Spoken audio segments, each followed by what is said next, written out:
نحمده ونصلي على رسوله الكريم اعوذ باللہ من الشیطان الرجیم بسم اللہ الرحمن الرحیم یا ایہا الذین آمنوا کتب علیکم الصیام کما کتب علی الذین من قبلکم لعلکم تتقون صدق اللہ العظیم۔ قائدین جماعت اسلامی، میرے بھائیوں اور عزیزوں اور بچوں، یہ ماہ مبارک اللہ تعالیٰ نے ایک خاص مقصد کے لیے ہمیں دیا ہے۔ اس میں بڑی رحمتیں ہیں، برکتیں ہیں۔ یہ رحمتیں اور برکتیں کیا ہیں کہ اللہ کے پیارے رسول نے یہ کہا کہ اگر کوئی مسلمان کسی روزے دار کو افطار کرواتا ہے تو اللہ تعالیٰ اس افطاری کے بدلے میں جہنم کی آگ سے اسے بچا لے گا۔ تو حضرت سلمان فارسی رضی اللہ تعالیٰ عنہ موجود تھے۔ انہوں نے کہا کہ یا رسول اللہ، ہمارے پاس تو افطاری کرنے کے لیے خود کوئی اثاثہ نہیں ہے، تو کیا ہوگا؟ تو اللہ کے رسول نے فرمایا کہ جو کسی ایک کھجور کو یا پانی کی ایک لسی کے ذریعے یا پانی کے ایک گھونٹ کے ذریعے بھی کسی کو افطار کرواتا ہے تو اللہ تعالیٰ اس کو یہ اجر عطا فرمائے گا کہ اس کی گردن جہنم سے بچ نکلے گی۔ اور اگر پیٹ بھر کے کسی کو کھانا کھلائے گا تو اللہ کے رسول نے خوشخبری دیتے ہوئے کہا کہ اسے میرے حوض کوثر سے اللہ تعالیٰ سیراب کریں گے اور اگلی پیاس نہیں لگے گی اور وہ جنت میں پہنچا دیا جائے گا۔ اس رمضان میں نفل کا اجر فرض کے برابر دیا جاتا ہے، اور ایک فرض جو ہے وہ 70 گنا اس کے اجر و ثواب میں اضافہ ہوتا ہے۔ یہ ساری نعمتیں اور یہ برکتیں اللہ تعالیٰ نے کیوں رکھی ہیں؟ اس لیے کہ یہ رمضان ہمیں متقی بنانے کے لیے آیا ہے۔ میں نے جو قرآن پاک کی آیت آپ کے سامنے تلاوت کی کہ یا ایھا الذین آمنوا کتب علیکم الصیام کما کتب علی الذین من قبلکم لعلکم تتقون، کیا ایمان والو تم پر روزے فرض کیے گئے جیسے پہلی امتوں پر فرض کیے گئے تھے، تاکہ تمہیں متقی بنا دیا جائے، تاکہ تم متقی بن جاؤ۔ ایمان والوں کو متقی بنانا مقصود ہے۔ اس کا مطلب کیا ہے؟ اس کا مطلب یہ ہے کہ جو شخص اللہ پر ایمان رکھتا ہے وہ ابھی پورا متقی نہیں ہے، اس نے کلمہ طیبہ کا اقرار کیا۔ اللہ کو ماننے والے جب اللہ کی ماننا شروع کرتے ہیں تو وہ متقی ہو جاتے ہیں۔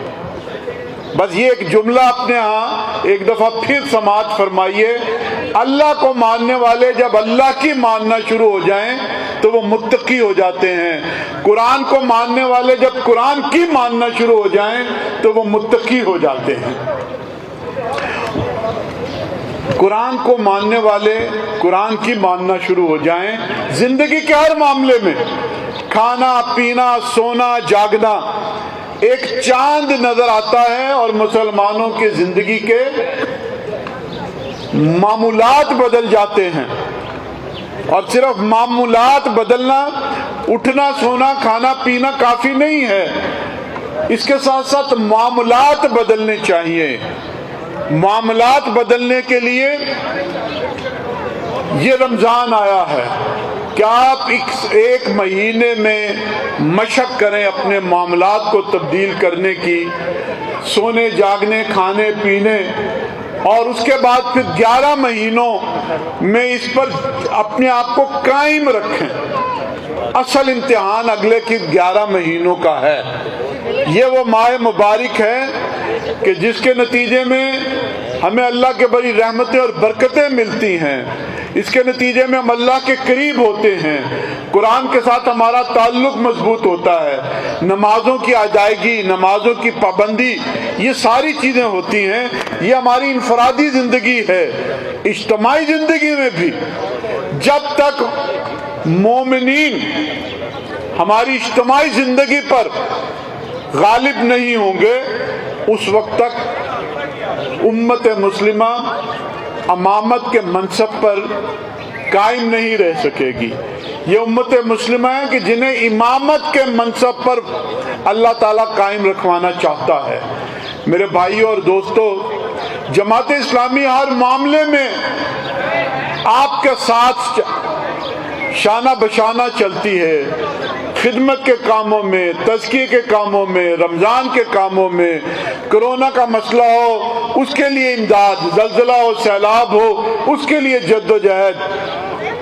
ابھی جماعت اسلامی نے اس انتخابات کے لیے ایک منشور پیش کیا لاہور کے ایک ہوٹل میں، اور امیر جماعت نے ایک پورا نقشہ حکمت عملی بتائی کہ ہم اس قوم کے غریب لوگوں کو کس طرح سے اٹھائیں گے، اس ملک کے خزانوں کو کس طرح سے بھریں گے، اس ملک کے لیے مسائل کیسے حل کریں گے، تعلیم کیسے عام کریں گے، اور انصاف سر عام ہوگا اور بغیر کسی خرچ کے ہوگا، اور یہ جاگیردار اور رساگیر اور یہ ایک مافیا، اسے ہم کیسے قابو کریں گے۔ فوج کے اندر جو ایکسٹینشنوں کا نظام ہے اسے میرٹ کے نظام کے ساتھ کس طرح سے تبدیل کریں گے۔ لوگ جانتے ہیں کہ جماعت اسلامی یہ اہلیت اور صلاحیت رکھتی ہے۔ ہاں، منشور ہم نے پیش کر دیا، پروگرام ہم نے کر دیا، لیکن ایک چیز کا میں یہاں پر اظہار کرنا چاہوں گا کہ ہمارے پاس وہ ٹیم نہیں ہے جو بڑی بڑی پارٹیوں کے پاس ہے، وہ معاشی ٹیم جو لندن اور نیو یارک اور جرمنی سے پڑھ کر آتی ہے، پی ایچ ڈی کی ہوتی ہے، جن کے پاس بڑا تجربہ ہے، مہارت ہے اسٹیٹ بینک کو چلانے کی، چارٹرڈ کمپنیوں کو چلانے کی، جن کے پاس تجربہ ہے ورلڈ بینک اور آئی ایم ایف کو چلانے کا۔ جماعت اسلامی کے پاس ایسے ماہرین نہیں ہیں، وہ ماہرین کہ جنہوں نے اس ملک میں وہ مہنگائی، وہ آٹا جو 40 سال تک جو ہے وہ 25 روپے کلو ملتا تھا، وہ ماہرین آئے، پیپلز پارٹی لے کر آئی، مسلم لیگ لے کر آئی اور پی ٹی آئی لے کر آئی، وہ 20-25 روپے والا آٹا آج کہاں پر پہنچ گیا ہے؟ اول تو ملتا نہیں ہے۔ ان ماہرین کی بدولت وہ لوگ آٹا لینے جاتے ہیں تو آٹا ملتا نہیں ہے، زخمی ہو کر اسپتالوں میں پہنچ رہے ہیں، اور اگر کسی ایک دو چند لوگوں کو ملتا ہے تو پتہ لگتا ہے 7-8 لوگ اس میں مارے گئے بھیڑ کے اندر۔ پیٹرول، بجلی، چینی جو رینگ کر تھوڑی تھوڑی سال بسال اس میں اضافہ ہوا کرتا تھا، ان ماہرین کی ٹیم نے راکٹ سپیڈ کے ساتھ پیٹرول کو جو ہے وہ تقریباً 280 سے اوپر پہنچا دیا ہے۔ ڈالر قابو میں نہیں آ رہا۔ یہ سب ان پارٹیوں اور ان نام نہاد ماہرین کی کارکردگی ہے۔ جماعت اسلامی کے پاس جو ٹیم ہے وہ مخلص لوگوں کی ٹیم ہے، جو متقی لوگوں کی ٹیم ہے، جو اللہ سے ڈرنے والوں کی ٹیم ہے، جو اپنے پیسے نہیں بناتے، جو اپنے بینک اکاؤنٹ باہر نہیں رکھتے، وہ مافیا بنا کر لوگوں کو لوٹتے نہیں ہیں، جن کے بینک اکاؤنٹ بھی باہر نہیں ہیں، جن کے اثاثے بھی باہر نہیں ہیں۔ میرے بھائی اور میرے دوستو، ہمیں اس قوم کو یہ پیغام دینا ہے کہ اپنی آنکھیں کھولیں اور یہ نام نہاد ماہرین کے چنگل سے باہر نکلیں، متقی لوگوں کا ساتھ دیں، مومنین لوگوں کا ساتھ دیں، ایمان والوں کا ساتھ دیں، تو یقیناً اس ملک کے مسائل حل ہوں گے۔ وسائل ایک تناسب کے ساتھ ہر آدمی تک پہنچیں گے، اور جس کے نتیجے میں یہ پاکستان صحیح اسلامی پاکستان بنے گا، خوشحال پاکستان بنے گا، پرامن پاکستان بنے گا، اور ہم اس دنیا کے اندر ایک معزز اور ترقی یافتہ قوم بن کر ابھریں گے۔ سبحان ربک رب العزت عما یصفون وسلام علی المرسلین والحمد للہ رب العالمین۔